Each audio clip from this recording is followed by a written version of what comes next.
Dejstvo je, da so škodljivi učinki številni, da vplivajo na negativno uporabo zaslonov, na razvoj govorno-jezikovnih sposobnosti, na razvoj otrokovih socialnih veščin,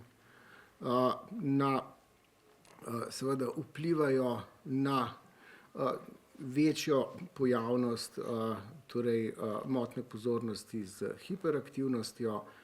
Potem otroci, ki so pretirano izpostavljeni zaslonom, posebej v večernih urah, imajo seveda tudi moteno spanje. Ta modra svetloba, ki jo oddajajo zasloni, lahko vpliva tudi na izločanje melatonina in imajo dejansko ti otroci porušen spalni ritem, kar se seveda potem ima za posledico tudi slabše funkcioniranje čez dan.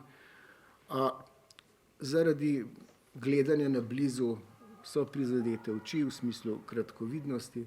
Otrok, ki praktično ves čas buli v zaslon, se seveda manj giblje, ima težave s prekomerno telesno težo, je s tem tudi ogrožen kasneje v življenju za srčno-žilne bolezni.